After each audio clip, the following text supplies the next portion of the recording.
My dear friends, നമുക്ക് നല്ലൊരു പിസ്ത ഉണ്ടാക്കാം. എന്തുകൊണ്ടാണെന്ന് അറിയണ്ടേ? ചിക്കൻ കൊണ്ട്. ചിക്കൻ ആദ്യം വേവിച്ചിട്ട് ഒന്ന് അരച്ചെടുക്കുക. അതിന് ശേഷം നമുക്ക് മാവ്. അപ്പോഴത്തേക്ക് എൻ്റെ ചാനലൊന്ന് ലൈക്ക് ചെയ്യുക, സബ്സ്ക്രൈബ് ചെയ്യുക, ഫോളോ ചെയ്യുക, കമൻറ്റ് ചെയ്യുക. ചേരേണ്ട ഓരോ സാധനങ്ങൾ ഞാൻ പറഞ്ഞു തരാം. കുറച്ച് ക്യാരറ്റ് മാവ് ഒഴിച്ചു. കുറച്ച് ക്യാരറ്റ് നമുക്ക് അതിൽ തൂവി കൊടുക്കാം. ചെറുതായിട്ട് അരിഞ്ഞിട്ട് ശേഷം നമുക്ക് ചിക്കനും മുട്ടയും കൂടെ പൊരിച്ചെടുക്കാം. അത് വെച്ച് കൊടുക്കാം.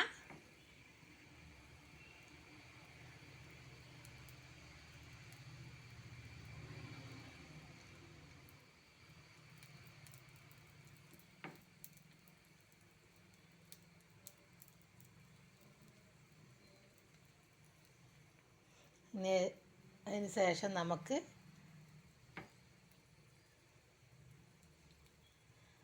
തക്കാളി വെച്ച് കൊടുക്കാം.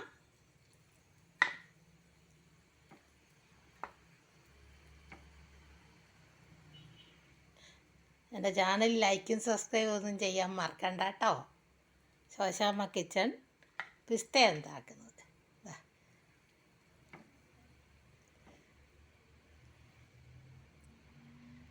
ഇത്തിരി പച്ചമുളക് ഇട്ട് കൊടുക്കാം. നമുക്ക് നാടൻ രീതിയിൽ ഉണ്ടാക്കാം. ഇച്ചിരി എരിവൊക്കെ ചേർക്കട്ടെ. ഉള്ളി,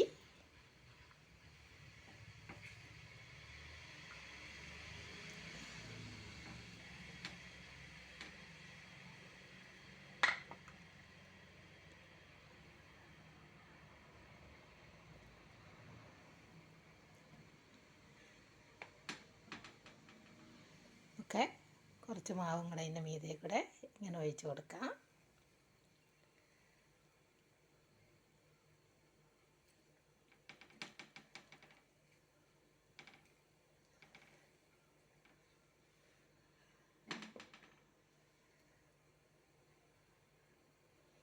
സൂപ്പർ ഒരു പിസ്ത.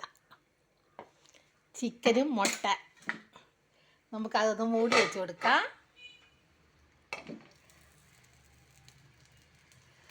ചേരേണ്ട സാധനങ്ങളൊന്നും കൂടെ പറയാം.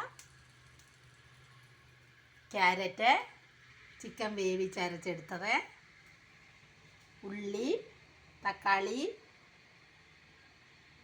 പച്ചമുളക്. എരിവ് വേണ്ടിയവർക്ക് ചേർക്കാം, ഇല്ലെങ്കിൽ ചേർത്തില്ലെങ്കിലും കുഴപ്പമില്ല. പിന്നെ ഉള്ളി, പച്ചമുളക്, തക്കാളി, കക്കരി. നമുക്ക് ആ മുട്ട ഉള്ളിയെല്ലാം കൂടെ അടിച്ച് വെച്ചത്, ഇതെല്ലാം കൂടെ അടിച്ച് വെച്ചത് അതും കൂടെ ഒന്നും കൂടെ ഇട്ട് കൊടുക്കാം. ഇത് വേവട്ടെ.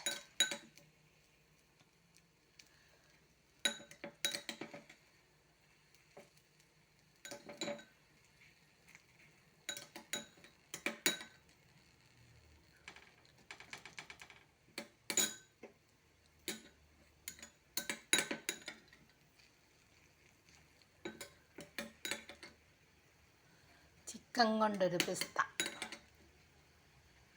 എന്നാലും ഞാൻ മുട്ടയും കൊണ്ടൊരു പിസ്ത ഉണ്ടാക്കിയിട്ടായിരുന്നല്ലോ.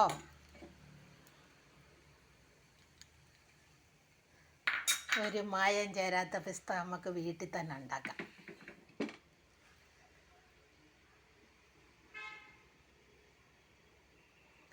ചാനൽ ലൈക്ക് ചെയ്യുക, സബ്സ്ക്രൈബ് ചെയ്യുക, ഫോളോ ചെയ്യുക, കമൻറ്റ് ചെയ്യുക. ശോശാമ്മ കിച്ചൺ.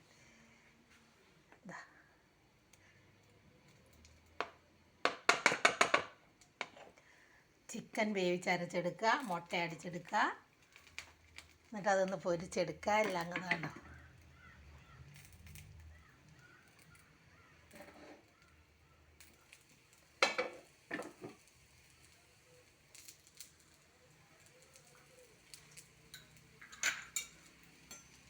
നല്ല പിസ്ത.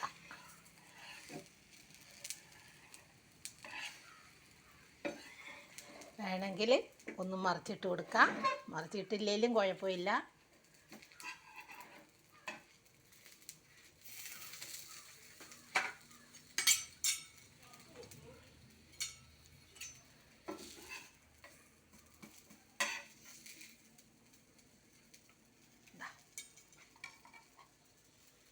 നല്ല പിസ്ത ഉണ്ടാക്കിയത്.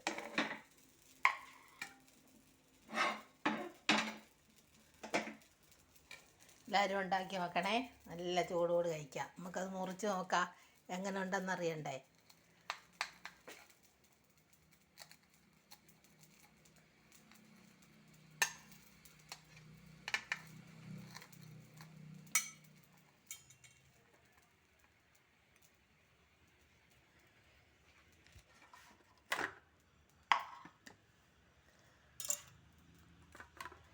ചിക്കനും കൊണ്ട് പിസ്ത ഉണ്ടാക്കിയത്.